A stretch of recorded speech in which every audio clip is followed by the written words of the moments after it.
Okay, you guys, we're going to read Chapter 11, Civil War. Then you're going to have a quiz on Skyward again.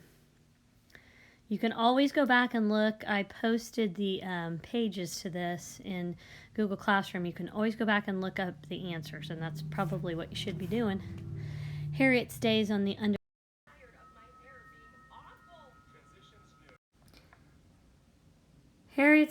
Underground Railroad were finished.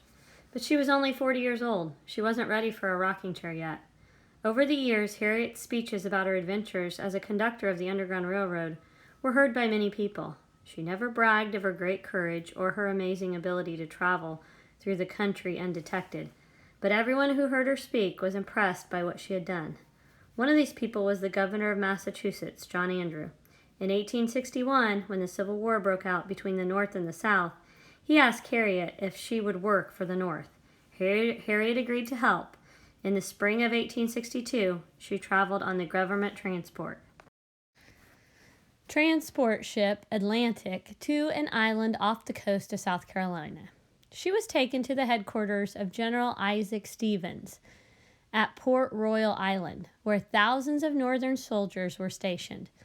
Thousands of Southern slaves were there too.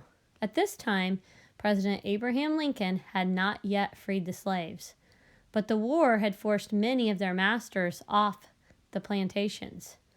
Some masters took their slaves away with them. Some shot their slaves rather than to have them run off. But some slaves managed to escape. Many of them found their way to Port Royal. Most of the male slaves wished to join the Northern Army. They wanted to fight to help end slavery. But according to the law, they were still slaves. They were not free to fight with the North. At first, things did not go well between the slaves and the Northern soldiers. The slaves only knew slavery. They expected the white Northern soldiers to act like their masters. They expected the soldiers to tell them what to do. The soldiers did not know how to deal with the slaves. The soldiers and the slaves had very different ways of speaking. When they tried to talk, they rarely understood each other. Harriet's first job for the North was to assist the slaves. She acted as a go-between, helping them communicate with the soldiers. She encouraged them to make their own choices, to begin to think like free people. Harriet also taught black women how to make things that they could sell to soldiers. She tried to help them find ways to earn their own living. Harriet's next job for the North was that of a nurse. Many of her people nearly starved after they ran away from the life that they knew on the plantations. Others caught terrible fevers and smallpox, but dysentery was the worst. It caused painful stomach cramps. Few who caught it survived. Each morning, Harriet went to the hospital. She sponged fevered brows, waved away flies, and bathed wounds. But each night, more and more people died from dysentery. Harriet started to wonder whether some of old Ritz herb medicines might help her patients. But she was hundreds of miles from Maryland, where the plants that she needed grew. Harriet decided to find out if they grew in South Carolina.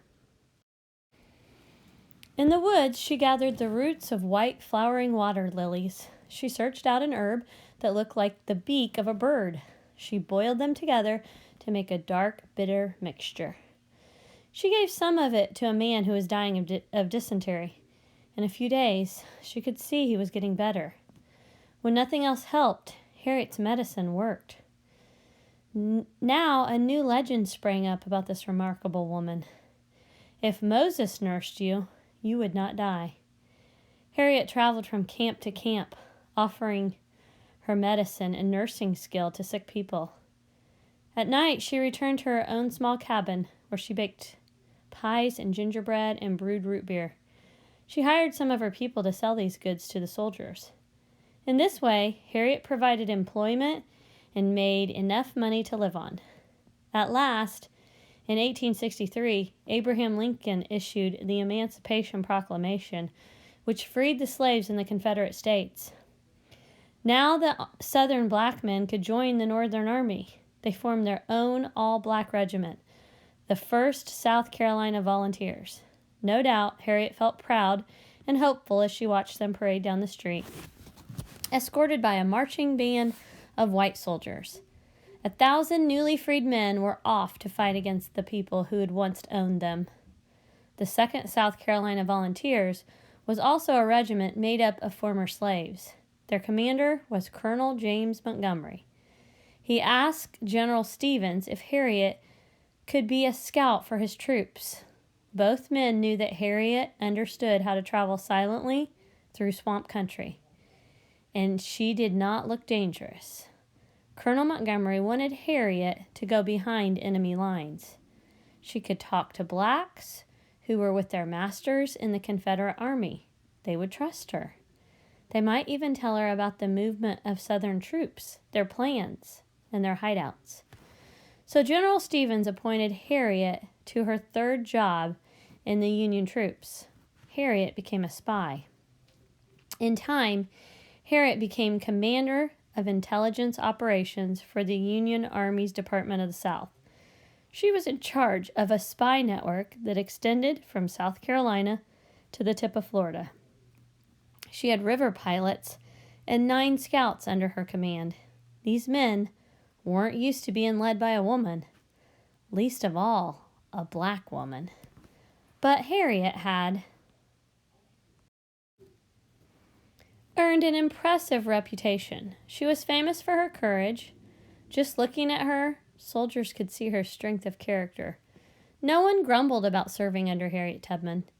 In May of 1863, Harriet reported to General Stevens about her spy missions in the Combahee River area. The Combahee was a narrow river running about 50 miles inland. Set back from its banks were huge plantations where food and supplies were stored for the Southern Army. They were shipped to the soldiers by railroad, on the tracks that ran alongside the Combahee and over its bridges to protect their supplies. Southern soldiers planted mines in the river. If a boat went over a mine, it exploded like a bomb. But Harriet knew the rivers. She had spent hours waiting in a freezing cold one to set Mr. Cook's muskrat traps. She had spent days cutting timber beside one for John Stewart, and she waded through countless rivers to avoid capture on her many Underground Railroad journeys. Harriet and her scouts knew where every mine was planted on the Combahee. Harriet thought that Northern soldiers could get boats up the river without setting off the mines.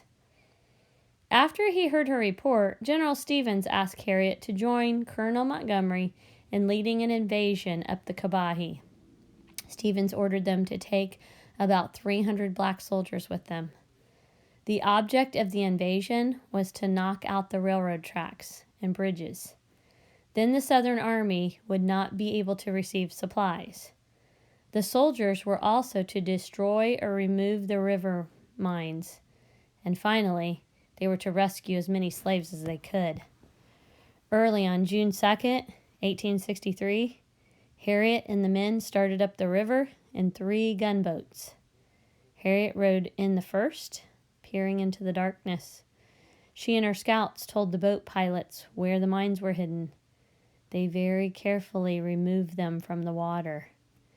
Near a bend in the river, Harriet ordered the pilot to slow down. She asked him to draw as near to the shore as he could.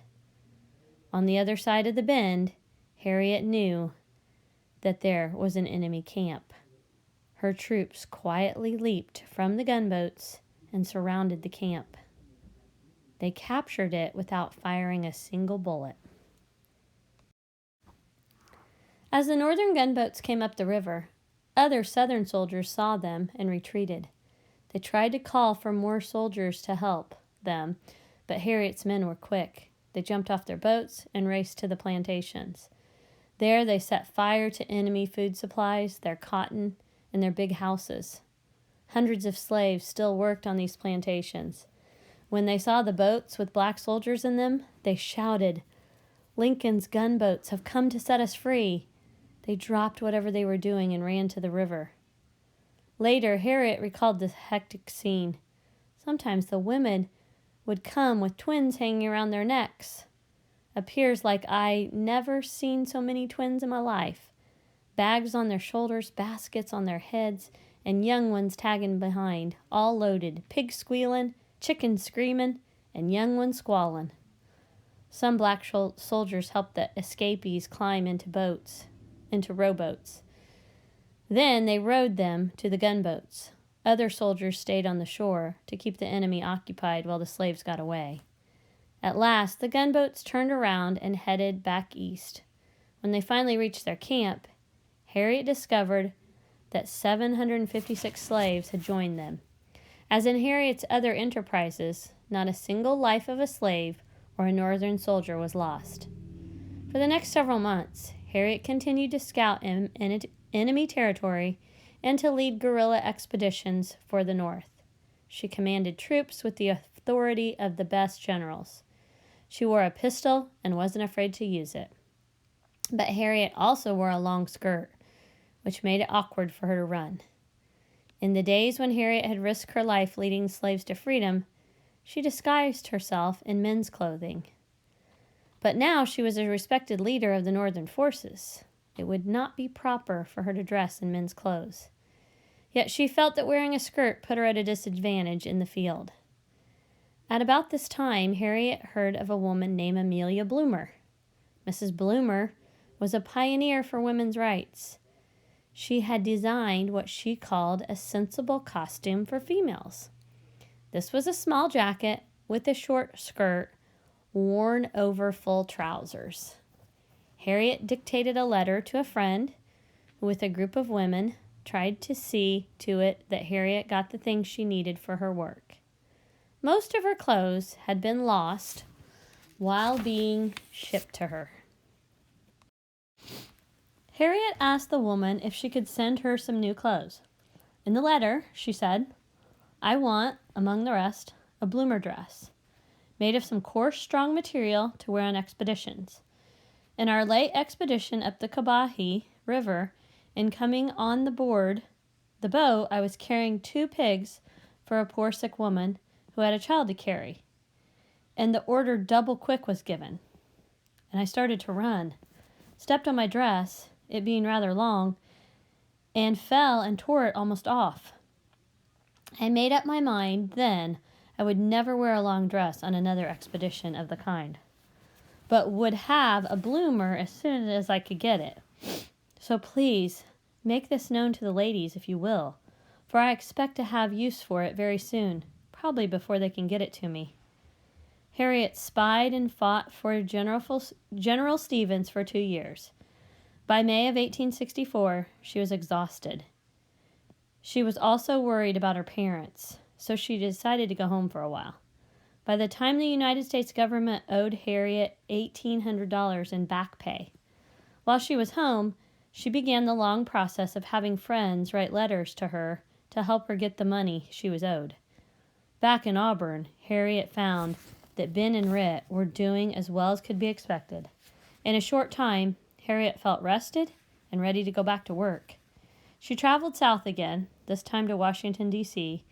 There she worked at Fortress Monroe Hospital, nursing her people once more. Harriet was promoted to head nurse. In April of 1865, the war ended at last. Harriet stayed and worked at the hospital for a few months after the war was over. Then she headed for home. As a nurse for the military, she was given a half-fare pass for riding trains. She boarded a northbound train and took a seat. When the conductor came by, she showed him her pass. But he only scowled. "Come, hustle out of here," he told her. "You can't sit here." The conductor insulted her and said that her pass was no good because she was black. Harriet patiently tried to explain that she had served in the army as a nurse. She was supposed to have a half-fare pass, but the conductor didn't care. He grabbed her arm. Harriet resisted. Then the conductor called 3 more men to his side. None of the passengers riding in the train stood up to help Harriet. The 4 men threw her into a baggage car and shut the door. Baggage car and shut the door. Bruised and bitter, she rode to New York inside the dark. Baggage car and shut the door. Bruised and bitter, she rode to New York inside the dark car.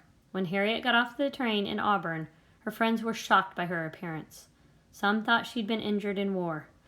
All those years of fighting and never a scratch from a rebel sword or gun, Harriet complained. Had to wait till I was coming home to get my first war wound.